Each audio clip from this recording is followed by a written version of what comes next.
പ്രിയപ്പെട്ട കുട്ടികളെ, നമസ്കാരം. നമുക്കിന്ന് 5ാം ക്ലാസ്സിലെ മലയാളം കേരള പാഠാവലിയിലെ ഡാലിയമ്മൂമ്മയുടെ പുഴ എന്ന ഒരു ചെറുകഥ നോക്കിയാലോ? വി ഷിനിലാലാണ് ഈ ചെറുകഥ എഴുതിയിട്ടുള്ളത്. അദ്ദേഹത്തിൻ്റെ 8 കഥകളുടെ സമാഹാരമാണ് നരോദപ്പാടിയിൽ നിന്നുള്ള ബസ്. അതിലെ ഒരു കഥയാണ് ഡാലിയമ്മൂമ്മയുടെ പുഴ. ഇദ്ദേഹം മലയാളത്തിലെ പ്രശസ്തനായ ഒരു നോവലിസ്റ്റും ചെറുകഥാകൃത്തുമാണ്. ആനുകാലികങ്ങളിൽ കഥകളും യാത്രാക്കുറിപ്പുകളും ലേഖനങ്ങളും എഴുതാറുണ്ട്. നമുക്കിനി പാഠഭാഗത്തിലേക്ക് കടക്കാം. നീ മര്യാദയ്ക്ക് പോയിക്കോ, പുഴ പറഞ്ഞു. ഇല്ലടി, ഞാൻ ഇവിടെ കിടന്ന് ചത്തോളാം. പുഴക്ക് കലി വന്നു. അത് ഡാലിയുടെ തുരുത്തിനെ വലം വെച്ച് ദേഷ്യത്തോടെ ഒന്ന് ഉയർന്നു ചാടിയ ശേഷം ഒഴുകിപ്പോയി. അപ്പം ഡാലിയമ്മൂമ്മ ഒരു തുരുത്തിലാണ് താമസിക്കുന്നത്. അപ്പം നീ മര്യാദയ്ക്ക് പോയിക്കോ, പുഴ ഡാലിയമ്മയോട് പറയാണ്. നീ ഇവിടെ നിന്ന് വേഗം തന്നെ പോയിക്കോളൂ. ഈ തുരുത്തിലെ എല്ലാവരും തന്നെ രക്ഷപ്പെട്ട് കഴിഞ്ഞു. നീ ഇവിടെ കിടന്ന് ചത്തുപോകും, ചത്തോളും. അതുകൊണ്ട് പുഴ കലി വന്നിട്ട് പറയാണ്, നീ ഇവിടെ നിന്ന് വളരെ വേഗത്തിൽ ഇവിടെ നിന്ന് പോയിക്കോളൂ. ഇന്ന് ഇത് വെച്ചോ. പോകും വഴി മരണാസന്നനായ ഒരു പെരുമ്പാമ്പിൻ കുഞ്ഞിനെ ഡാലിയമ്മയുടെ കുടിലിലേക്ക് തള്ളിയിട്ട് കൊടുത്തു. ഒരു പെരുമ്പാമ്പിൻ്റെ കുഞ്ഞിനെ പുഴ ഡാലിയമ്മയുടെ കുടിലിലേക്ക് തള്ളിയിട്ട് കൊടുത്തു. അയ്യോ പാവം. അമ്മുമ്മ അവനെ എടുത്ത് വേഗം അടുപ്പിനരികത്ത് കൊണ്ടുപോയി കിടത്തി. തണുത്ത് വിറയ്ക്കുന്നുണ്ട്. ഈ പാമ്പിനെ അമ്മുമ്മ എന്ത് ചെയ്തെന്നോ? വേഗം തന്നെ ചകാറായ ഒരു പാമ്പാണ്. ആ പാമ്പിനെ അമ്മുമ്മ എടുത്തുകൊണ്ട് പോയി തൻ്റെ അടുപ്പിനടുത്ത് കൊണ്ടുപോയി അതിനെ കിടത്തി. തണുത്ത് വിറയ്ക്കുന്ന ഒരു പാമ്പാണേ. നിനക്ക് തന്തയും തള്ളയൊന്നുമില്ലേ? നോക്കാതെയും പാക്കാതെയും ഇറങ്ങി നടന്നോളും. അവൻ ദയനീയനായി ഡാലിയമ്മയെ നോക്കി. അപ്പം ഈ അമ്മുമ്മ ചോദിക്കുകയാണ്, നിനക്ക് തന്തയും തള്ളയൊന്നും ഇല്ലേ? നിനക്ക് അച്ഛനും അമ്മയൊന്നും ഇല്ലേ? എന്താണെങ്കിലും നോക്കാതെയും ഒക്കെ നടക്കുന്ന എന്തുകൊണ്ടാണ്? ഇത് പറഞ്ഞപ്പോൾ ഈ പെരുമ്പാമ്പിൻ്റെ കുഞ്ഞ് എന്ത് ചെയ്തു? അമ്മുമ്മയൊന്ന് നോക്കി. ചുരുണ്ട് കിടന്ന അവൻ്റെ പൂ പോലത്തെ ഉടലിൽ അമ്മുമ്മ തൻ്റെ ചുളുങ്ങിയ വിരലുകൾ കൊണ്ട് തലോടി. ഉടന്ന് പോയാൽ പിന്നെ വല്ല വങ്കിലും കയറിയിരുന്ന് എലീനെങ്ങാനും പിടിച്ച് തിന്നുകൊണ്ട് അടങ്ങി കിടന്നോളണം കേട്ടോ. ഇവിടെ നിന്ന് പോയ ശേഷം നീ എന്ത് ചെയ്യുക? ഒരു എലി വങ്കിൽ വല്ലതും കയറി കിടന്നോളുക, വലിയ എലീനെയും പിടിച്ചുകൊണ്ട് തിന്നുകൊണ്ട് അവിടെ കിടന്നോളുക, അല്ലാതെ ഇങ്ങനെ ഇറങ്ങിയൊന്നും നടക്കരുത് എന്ന് അമ്മൂമ്മ അവനോട് പറയുന്നു. കിള്ളിയാർ കാവൽ കിടന്ന കുടിലിനുള്ളിൽ അമ്മൂമ്മയും പെരുമ്പാമ്പും മറ്റാർക്കും മനസ്സിലാവാത്ത ഭാഷയിൽ പരസ്പരം സംസാരിച്ചു കൊണ്ടിരുന്നു. വങ്കെന്ന് പറഞ്ഞാൽ എന്താണ്? പൊത്താണ് വങ്ക്. തടവി തടവി കൈ തളർന്നപ്പോൾ ഡാലിയമ്മ പറഞ്ഞു, എനിക്ക് ഉറക്കം വരണ്, നീ എവിടെയെങ്കിലും പോ. ഡാലിയമ്മയുടെ ചൂട് വിട്ടുപോകാൻ കുഞ്ഞുപാമ്പിന് മനസ്സ് വന്നില്ല. ചുറ്റിപ്പിണിഞ്ഞ് അമ്മുമ്മയുടെ ചൂട് പറ്റി അവനും ഉറങ്ങി. അമ്മുമ്മ ധാരാളം നേരം, കുറേ നേരം എന്ത് ചെയ്തു? ഈ പാമ്പിനെ ഇങ്ങനെ തടവിക്കൊണ്ടിരുന്നു. തടവി തടവി അമ്മക്ക് കൈ വേദനിച്ച് തുടങ്ങി, അല്ലെങ്കിൽ തളർന്നു തുടങ്ങി. അപ്പോൾ പിന്നെ അമ്മക്ക് ഉറക്കവും വന്നു തുടങ്ങി. നീ എവിടെയെങ്കിലും പോയി കിടന്നോളാൻ പറയുമ്പോൾ ഈ പാമ്പ് പോകാതെ അമ്മുമ്മയുടെ അടുത്ത് തന്നെ ചൂട് പറ്റി കിടന്നുറങ്ങുവാണ്. പാവം, തള്ളയില്ലാത്ത കുട്ടിയാണ് എന്ന് ഈ ഡാലി അമ്മുമ്മ പറയുകയാണ്. ഡാലി കുഞ്ഞായിരുന്നപ്പോൾ പുഴ 100 മീറ്ററെങ്കിലും അകലെയായിരുന്നു. ഇപ്പോൾ ഡാലിയമ്മയുടെ ചെറുപ്പത്തിൽ പുഴ 100 മീറ്റർ അകലെയായിരുന്നു. പിച്ച വെച്ച് നടന്നു തുടങ്ങിയതാണ് പുഴയുമായുള്ള ചെറിയ കാലം മുതൽ, ഡാലിയമ്മ നടന്നു തുടങ്ങിയ കാലം മുതൽ പുഴയുമായിട്ടൊരു ഒരു സഹോദര ബന്ധം തുടങ്ങിയതാണ്. പൊന്മുടിക്കാടുകളിൽ എവിടെയോ നിന്ന് കുലം കുത്തി ഇറങ്ങി വേഗത്തിൽ അറബിക്കടലിലേക്കുള്ള പോക്കാണ് പുഴയുടെ ജോലി. പുഴയുടെ ജോലി എന്താണ്?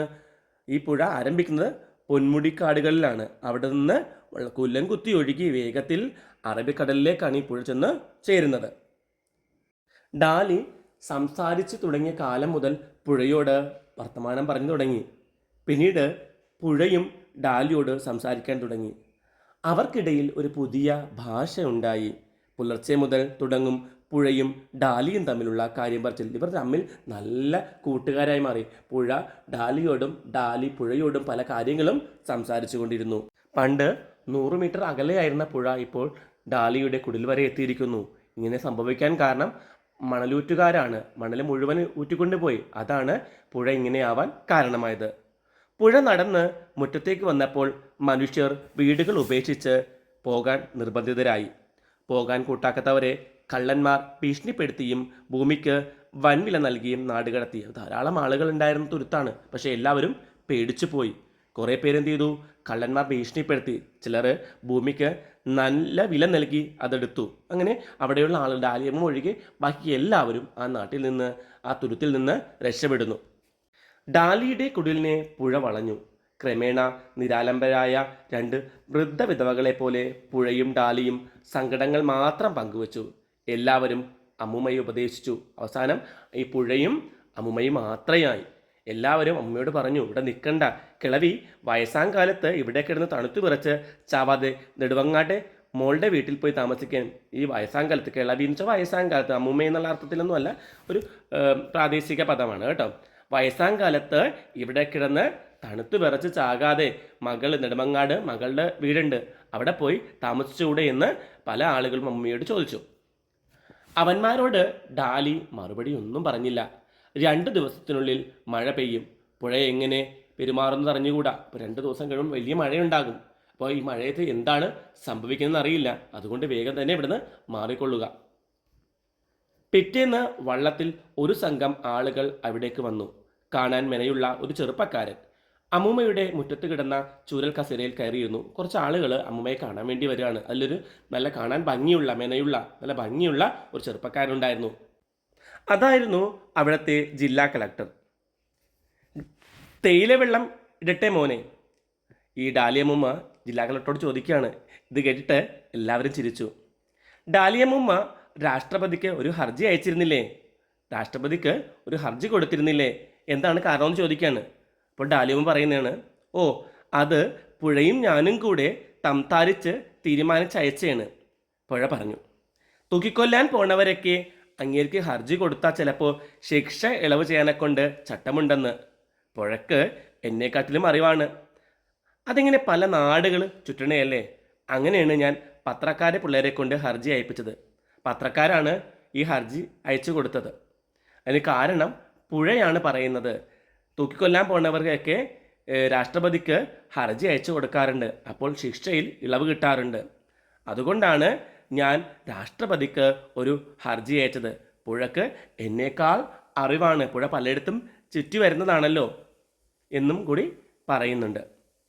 അമ്മുമ്മ, ഞാൻ രാഷ്ട്രപതിക്കും ഗവർണർക്കും മുഖ്യമന്ത്രിക്കും ഗവൺമെൻറ്റിനും വേണ്ടിയാണ് ഇവിടെ നിൽക്കുന്നത്. ഞാനിപ്പോൾ വന്നിരിക്കുന്നത് രാഷ്ട്രപതിക്കും ഗവർണർക്കും മുഖ്യമന്ത്രിക്കും ഗവൺമെൻറ്റിനും വേണ്ടി അമ്മുമ്മയോട് സംസാരിക്കാൻ വേണ്ടി വന്നതാണ്. എന്നിട്ടും നിന്നെ കണ്ടിട്ട് ഒരു ചൊടിയില്ലല്ലാടോ. ഈ പുഴയിൽ നല്ല ഒടവല മീൻ കിട്ടും. പിടിച്ച് ചമ്പാവരിയിലിട്ട് കഞ്ഞി വെച്ച് കുടിക്കണം. തടി പാലം പോലെ വരും. അപ്പോൾ നിന്നെ കണ്ടിട്ട് ഒരു ചൊടിയൊന്നുമില്ലല്ലോ. ഇവിടെ ഈ പുഴയിൽ നിന്ന് ഒരു ഒടവല മീൻ കിട്ടും. അത് ചമ്പാവരിയിലിട്ട് കഞ്ഞി വെച്ച് കുടിച്ചാൽ നല്ല തടി ഉണ്ടാവുമെന്ന് ഈ ജില്ലാ കളക്ടറെ ഉപദേശിക്കുകയാണ് അമ്മുമ്മ. ആരുമില്ലാത്ത തുരുത്തിൽ ഇനിയും ഒറ്റയ്ക്ക് താമസിക്കുന്നത് അപകടമാണ്. ഏറ്റവും വലിയ മഴക്കാലമാണ് വരാൻ പോകുന്നത്. വളരെ നിസ്സാരമായ ഒരു നോട്ടം മാത്രമായിരുന്നു അമ്മുമ്മയുടെ മറുപടി. മുറ്റത്തെ കല്ലടുപ്പിൽ ചൂടാക്കിയ തേയില വെള്ളം പിഞ്ഞാണ കോപ്പയിൽ ഒഴിച്ച് അമ്മുമ്മ കളക്ടർക്ക് കൊടുത്തു. അയാൾ കുടിച്ചു. അപ്പോൾ വലിയൊരു മഴക്കാലം വരുന്നു, അതുകൊണ്ട് ഇവിടെ നിന്ന് മാറി താമസിക്കണമെന്നാണ് ജില്ലാ കളക്ടർ അമ്മയോട് പറയുന്നത്. അതുകൊണ്ട് ഞാൻ പറയുന്നു, ഡാലിയമ്മ ഇവിടെ നിന്ന് താമസം മാറ്റണം. ചായ കൊള്ളാമട കൊച്ച്. പക്ഷേ ഇതൊന്നും കേട്ടിട്ട് അമ്മക്കൊരു കുലുക്കമില്ല. അമ്മ ചോദിക്കുന്നത് ചായ കൊള്ളാമട കൊച്ച എന്നാണ്. നഗരത്തിൽ അവിടെ എല്ലാ സൗകര്യമുള്ള ഒരു ഫ്ലാറ്റിൽ ഗവൺമെൻറ്റിൻ്റെ പൂർണ്ണ സംരക്ഷണയിൽ അമ്മക്ക് കഴിയാം. അപ്പോൾ നഗരത്തിലെ ഒരു ഫ്ലാറ്റിലേക്ക് അമ്മയെ മാറ്റി താമസിപ്പിക്കാമെന്നാണ് കളക്ടർ പറയുന്നത്. ഈ പുഴയും കൂടെ അതിൻ്റെ അകത്ത് താമസിപ്പിക്കുമോ? അമ്മൂമ്മ എടുത്തടിച്ചതുപോലെ ചോദിച്ചു. ഈ പുഴയും കൂടി കൊണ്ടുപോകുമോ എന്നാണ് അമ്മൂമ്മ ചോദിക്കുന്നത്. കളക്ടർ ഒരു നിമിഷം ചിന്തിച്ചു. ഡാലിയമ്മൂമ്മ താമസിക്കുന്ന ഫ്ലാറ്റിന് കിള്ളി എന്ന പേരിടാം. ഈ പുഴയിലെ വെള്ളം കൊണ്ട് ബാറ്റബും ഉണ്ടാക്കിത്തരാൻ വരണം എന്ന് പറയുകയാണ്. അപ്പോൾ കിള്ളിയാറ് എന്ന് പറയുന്ന പുഴയാണ് അമ്മൂമ്മ താമസിക്കുന്നിടത്തുള്ളത്. അപ്പോൾ കിള്ളിയാർ എന്ന് പറയുന്നത് തിരുവനന്തപുരത്തെ കരമനയാറിൻ്റെ ഒരു പോഷക നദിയാണ് ഈ കിള്ളിയാർ കേട്ടോ. അപ്പോൾ ആ ഫ്ലാറ്റിന് കിള്ളി എന്ന് പേരിടാമെന്നും ആ പുഴയിലെ വെള്ളം കൊണ്ട് അവിടെ ബാത്ത് ടബും ഉണ്ടാക്കി തരാമെന്നുമാണ് ജില്ലാ കളക്ടർ അമ്മുമ്മയോട് പറയുന്നത്. വരൂല്ല, വയസ്സായ നിൻ്റെ ഒടപ്പറന്നാളെ ചാവാൻ വിട്ടിട്ട് നീയാണെങ്കിൽ പോകുമോ? വയസ്സായ നിൻ്റെ സഹോദരിയെ ചാവാൻ വിട്ടിട്ട് നീയാണെങ്കിൽ രക്ഷപ്പെട്ട് പോകുമോ എന്ന് ചോദിക്കുന്നത്. അപ്പം കിള്ളിയാറിനെ സ്വന്തം സഹോദരി അല്ലെങ്കിൽ ഒടപ്പറന്നുള്ളതായിട്ടാണ് ഡാലിയമ്മ കാണുന്നത്. അങ്ങനെയാണെങ്കിൽ എനിക്ക് ബലം പ്രയോഗിച്ച് കൊണ്ടുപോകേണ്ടി വരും. അമ്മൂമ്മ വരുന്നില്ലെങ്കിൽ ഞാൻ അമ്മയെ ബലം പ്രയോഗിച്ച് കൊണ്ടുപോകുമെന്ന് ഈ ജില്ലാ കളക്ടർ പറയുന്നുണ്ട്. കളക്ടർ എഴുന്നേറ്റു. എതിർക്കാനുള്ള ശരീരബലമൊന്നും ഡാലിയമ്മയ്ക്കില്ലായിരുന്നു. അവരെ വനിതാ പോലീസുകാർ നിർബന്ധപൂർവ്വം പിടിച്ച് വള്ളത്തിൽ കയറ്റിക്കൊണ്ടുപോയി. അപ്പോൾ എതിർക്കാനുള്ള ശക്തിയൊന്നും നമ്മുടെ പാവം ഡാലിയമ്മയ്ക്കില്ല. വനിതാ പോലീസുകാർ നിർബന്ധപൂർവ്വം വള്ളത്തിൽ കയറ്റി ഡാലിയമ്മയെ ആ തുരുത്തിൽ നിന്ന് കൊണ്ടുപോകുന്നു. ആറിനടുക്കെത്തിയപ്പോൾ അവസാന തുണയും നഷ്ടപ്പെട്ട പുഴ അപാരമായി ഒന്ന് നിലവിളിച്ചു. ഡാലിയമ്മയുടെ ചങ്ക് കിടുങ്ങിപ്പോയി. അങ്ങനെ ഡാലിയമ്മ ആ തുരുത്തിൽ നിന്ന് പോകുന്നു. 13ാം നിലയിലെ കിള്ളി എന്ന് പേരിട്ട അപ്പാർട്ട്മെൻറ്റിൻ്റെ ജനലിലൂടെ കാണുന്ന കടലിളക്കം നോക്കി അമ്മുമ്മ ദിവസങ്ങൾ തള്ളി നീക്കി. അങ്ങനെ 13ാം നിലയിലെ ആ കിള്ളി എന്ന അപ്പാർട്ട്മെൻറ്റിലെ ഡാലിയമ്മ താമസം തുടങ്ങി. അവിടെ നിന്ന് എന്നും ജനലിലൂടെ അമ്മുമ്മ നോക്കിക്കൊണ്ടേയിരുന്നു. അങ്ങനെ മഴ തുടങ്ങി. വലിയ ശക്തമായ മഴയായി. വിഷാദിയായി ഒഴുകിയിരുന്ന പുഴക്ക് കലിയിളകി. നമ്മുടെ പുഴ കലിയിളക്കത്തോടെ ഒഴുകാനായി തുടങ്ങി. ഒരു വെളുപ്പാങ്കാലത്ത് അത് ഡാലിയെ തേടിയിറങ്ങി. ആ പുഴ നഗരത്തിലേക്ക് എത്തുന്നു. നഗരത്തിലെ മുടുക്കുകളിലും ഊടുവഴികളിലും നടന്ന് പുഴ ഉറക്കെ വിളിച്ചു, ഡാലി ഡാലി എന്ന്. തകർത്താടിയ മഴയിൽ ഭ്രാന്ത് പിടിച്ച പുഴ നഗരത്തെ സമനീതി പഠിപ്പിച്ചു. പുഴ നഗരത്തിലേക്കെത്തി വെള്ളപ്പൊക്കമായി എന്നാണ് പറയുന്നത്. പുഴ ആരെ നോക്കി വന്നതാണ്? ഡാലി അന്വേഷിച്ച് വന്നതാണ്. ഒരേ നിരപ്പിലൊഴുകി. അപ്പോൾ പുഴയും നഗരവും വെള്ളം കൊണ്ട് നിറഞ്ഞു. അത് ഒരേ നിരപ്പിലായി. അസംഖ്യം ജലജീവികൾ നഗരഗൃഹങ്ങളെ ആവാസ കേന്ദ്രമാക്കി മാറ്റി. പുഴ പിന്നെയും അന്വേഷണം തുടർന്നു. ഒടുവിൽ ഡാലിയമ്മയുടെ 90 കടന്ന കണ്ണുകൾ ഫ്ലാറ്റിൻ്റെ പുറത്തു വന്ന് മുട്ടി വിളിച്ച കിള്ളിയാറിനെ തിരിച്ചറിഞ്ഞു. അവസാനം ഡാലിയമ്മയുടെ ഫ്ലാറ്റിനെ ഈ പുഴ കിള്ളിയാറ് തിരിച്ചറിയുന്നു. സന്തോഷത്തിൻ്റെ നിലവിളിയോടെ ഡാലി പുറത്തേക്കെടുത്ത് ഒറ്റച്ചാട്ടം. പുഴയെ കെട്ടിപ്പിടിച്ചു, പൊട്ടിച്ചിരിച്ചു. നിനക്കെന്താടി താഴത്തെ നിലയിൽ താമസിച്ചുകൂടായിരുന്നോ? എന്തു പാടുപെട്ടിട്ടാണ് നിന്നെ കണ്ടുപിടിച്ചത്? പുഴ ചോദിച്ചു. അപ്പോൾ ആ ഫ്ലാറ്റിലെ 13ാം നില വരെ വെള്ളം എത്തിയിരിക്കുന്നു. അത്ര ഭീകരമായിരുന്നു അവിടുത്തെ വെള്ളപ്പൊക്കമെന്ന് പറയാം. പോടി, ഡാലിയമ്മ പുഴയ്ക്കൊരു നുള്ളു വെച്ചു കൊടുത്തു. പൊട്ടിച്ചിരിച്ചുകൊണ്ട് ഇരുവരും കടലിലേക്ക് നീന്തി. കഥ നിങ്ങൾക്ക് ഇഷ്ടമായോ? ഡാലിയമ്മയുടെ പുഴ എന്ന് പറയുന്ന കഥ പുഴയും മനുഷ്യനും തമ്മിലുള്ള വേർപിരിയാനാവാത്ത ബന്ധത്തിൻ്റെ കഥ കൂടിയാണ്. ആർക്കും മനസ്സിലാകാത്ത ആത്മബന്ധത്തിൻ്റെ കഥയാണ് ഷിനിലാൽ ഈ കഥയിൽ പറയുന്നത്. അപ്പോൾ പിച്ച വെച്ച് തുടങ്ങിയ കാലം മുതൽ തുടങ്ങിയ ഡാലിയും കിള്ളിയാറും തമ്മിലുള്ള ചങ്ങാത്തത്തിൻ്റെ കഥയാണ് ഡാലിയമ്മയുടെ പുഴ. ഈ കഥയിലെ കഥാപാത്രങ്ങൾ ആരെല്ലാമാണ്? ഡാലിയമ്മ, പുഴ, ജില്ലാ കളക്ടർ, പെരുമ്പാമ്പിൻ്റെ കുഞ്ഞ്. ഇതിൽ പ്രധാനപ്പെട്ട കഥാപാത്രങ്ങളാണിവർ. അതെല്ലാം ഡാലിയമ്മ, പുഴ, ജില്ലാ കളക്ടർ, പെരുമ്പാമ്പിൻ്റെ കുഞ്ഞ്. കഥ ആരംഭിക്കുന്നത് മുതൽ അവസാനം വരെ നിറഞ്ഞു നിൽക്കുന്ന കഥാപാത്രമാണ് ഡാലിയമ്മ. ഒരു വൃദ്ധയാണ് ഡാലിയമ്മ. പുഴ എന്ന് പറയുന്നത് കിള്ളിയാറാണ് ഇവിടുത്തെ പുഴ. പിന്നെ ഒരു പെരുമ്പാമ്പിൻ്റെ കുഞ്ഞുണ്ട്, ജില്ലാ കളക്ടറും ഉണ്ട്. പെരുമ്പാമ്പിൻ്റെ കുഞ്ഞിനോടുള്ള ദയവ്. ഡാലിയമ്മ എല്ലാ ജീവജാലങ്ങളെയും സ്വന്തം മക്കളെ പോലെയാണ് കരുതിയിരുന്നത്. അതാണ് പെരുമ്പാമ്പിൻ്റെ കുഞ്ഞിനോട് ദയ കാണിക്കാൻ കാരണം.